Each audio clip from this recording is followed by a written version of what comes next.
Hello, everyone. Thank you for coming on the show again. I'm a very special guest who I'd love to describe as probably the Anthony Bourdain or David Chang of fragrances. We're here. We're talking about global trade and tariffs. Well, turns out fragrances are one of the most complicated, at the same time, most international of businesses, and there's some severe strains and opportunities with the new tariff regime. Well, Mm. I cannot I find a mean, you better said, person than Chandler Burr, specifically because he right. was New York Times scent critic. And if you said in a different way, he knows more about the scent industry globally than most of us know about basically anything else. So I'm gonna welcome Chandler for this. And Chandler, just wanted to again welcome you for thank you for coming on the show. And I could not find a more. My You pleasure. mentioned that tariffs are a very lucrative industry, Yeah. but by the sounds of it, Wait, the looks perfume is a very lucrative industry. perfumes, fair enough. Fair again, I'm fair enough. In a fragrance, You, perfumes are a very lucrative industry, and of course, fragrances are part of that. Scents are part of that.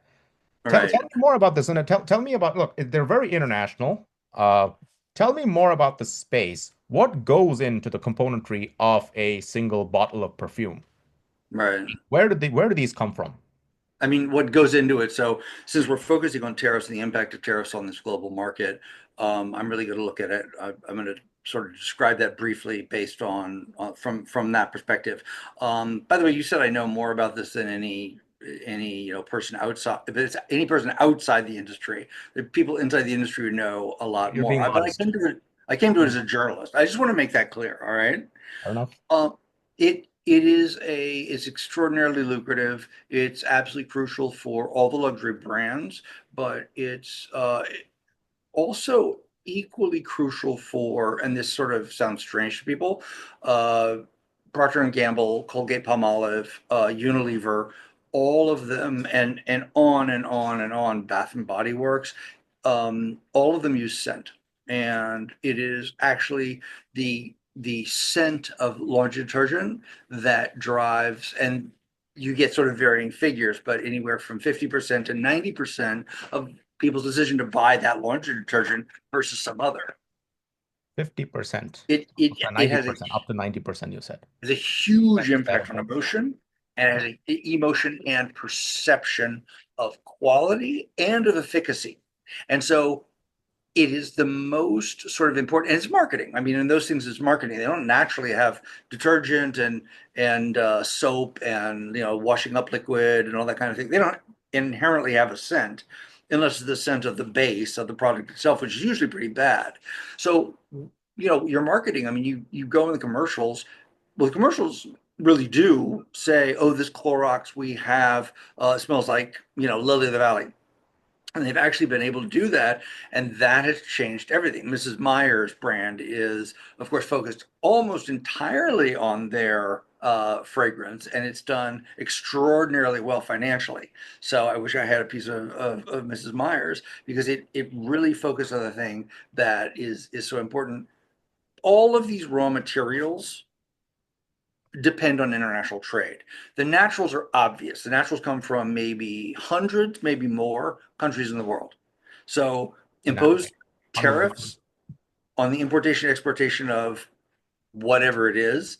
If you apply them across the board, and let's say that they are, I mean that's really problematic. If you apply them, I mean it all depends. Nobody knows what's going on, and the Trump administration is so idiotic and chaotic and just stupid that we have no idea what's going to happen.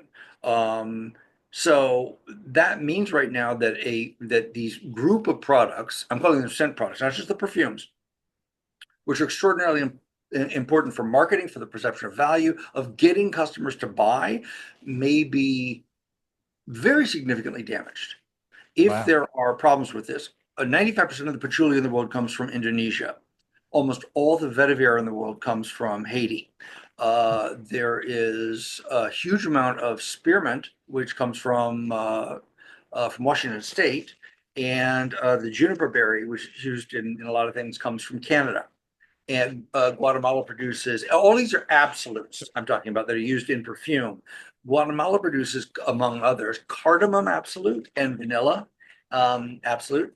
And these are hugely used in perfumes.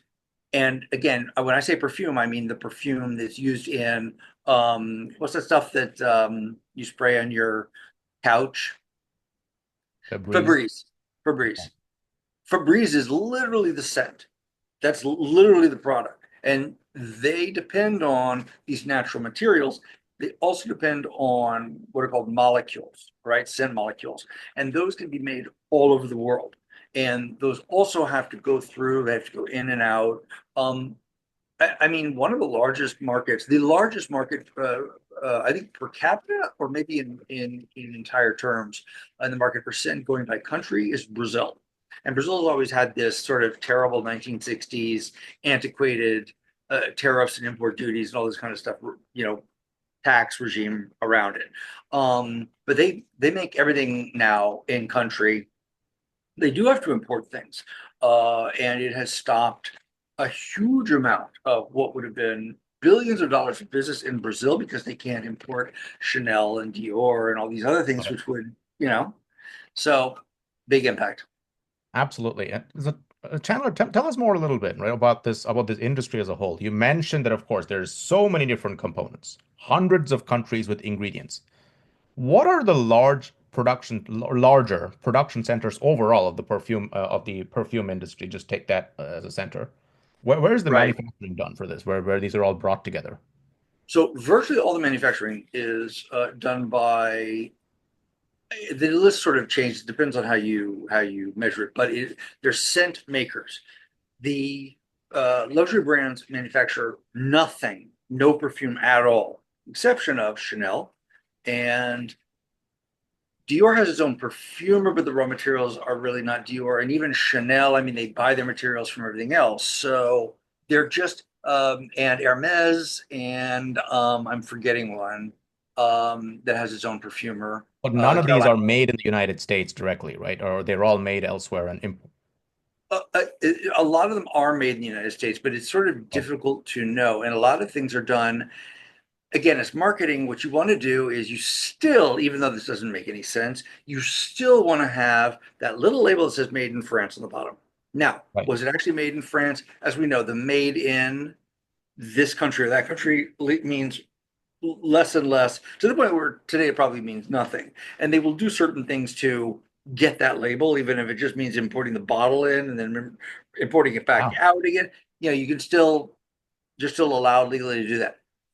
The fact of the matter is, these companies, roughly from largest to smallest, Givaudan, IFF, Firmenich, Simrise, um,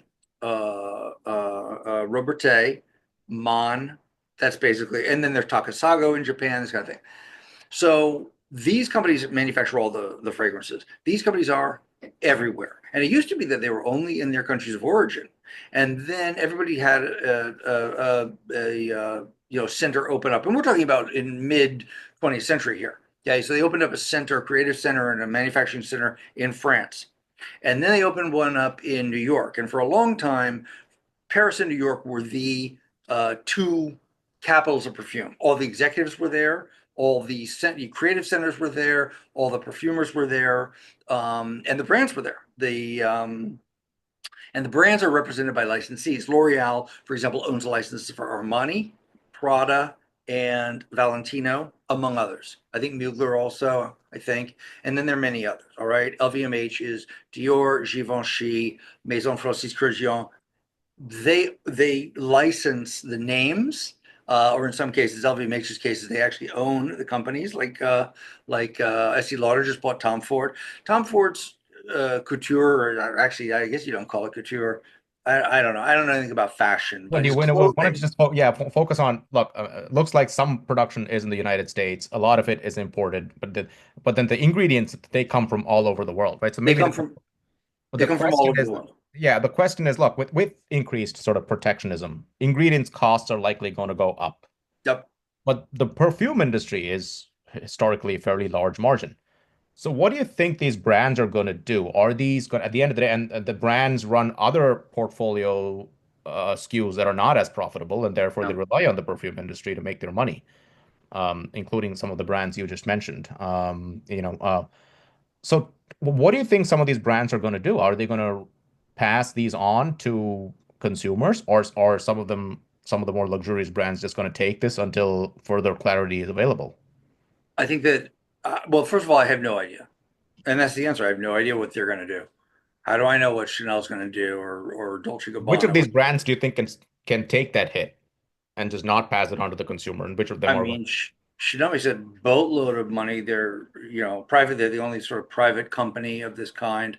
Um, they're in very good financial position. They can afford to take a hit.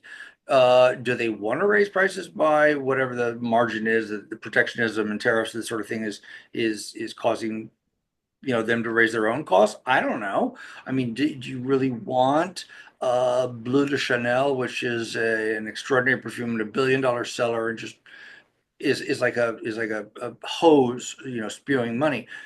They can afford to take a hit if they want to keep the prices the same. I don't think that the luxury brands would be really enthusiastic about saying, well, Trump imposed this idiotic tariff, so now we have to raise our. That's not. They don't want to be associated with politics, Right. logically.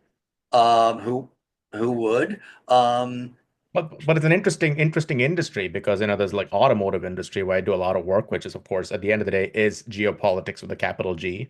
oh yeah, You wouldn't say the same about fragrances, but if you look at the industry structure, now it's you would. starting to You would if you consumer know how right fragrance works. You would. are very and at the end of the day, it does affect it's not the industry you would think of as very geopolitically inclined, but just now as we I mean, when we're starting to pick fights with Canada and the European Union, well, surprise, surprise, it's going to start We being were not. The idiots in the Trump administration were. Let's just be clear. okay. Fair enough. Fair enough, Chandler. So, is there a thing? You alluded to this, and maybe let's start with this. Is there a thing anymore now, or in the future, as a global perfume, or are perfumes basically going to limit themselves to their country of origin, and the made in Guatemala may just You can't, there's absolutely no way you can do that. No way. The perfumer's palette has right now, like a painter's palette, acrylic or oil or watercolor, whatever it is. The fragrance industry has the same thing. You can use absolutes, essences, which are made with hexane. You can do essences, which are made with steam. We now have carbon dioxide extractions. We have molecular fractionations of these various things. I mean, all of these are necessary. The entire palette is necessary. It's very, very rough, 1,000 materials. So say that you're a painter, you have 1,000 different colors that you need to, and you just have to have them. You have to have them available. And it's interesting because there's some perfumers who say, well, like to use a very, very small palette. A lot of perfumers actually do use a very reduced palette. They use a certain number of materials that they like, absolutes and molecules. But you can't. I mean, what if the molecules are made in one place in Geneva or wherever the hell they're made? You have to export them, and you can't do this. I don't know if methyl dihydrojasmonate is made in the U.S. as well. I assume that it is. Firmenich is the most efficient at making it. It's in every single perfume on the market now, virtually, and you have to have it. You can't compose without it. What are the tariffs going to do to that? Who knows? fair enough. Well, Chandler, we don't. It looks like the combined answer is we actually don't know what's going to happen. But do we think that, the ability to use smell as a differentiator has significantly gone down for brands? And all agencies or all marketing agencies are going to feel the pinch of being able to use smell as a true differentiator. I think with that, well, let's close this off. But thank you, Chandler. Thank you for getting on the show.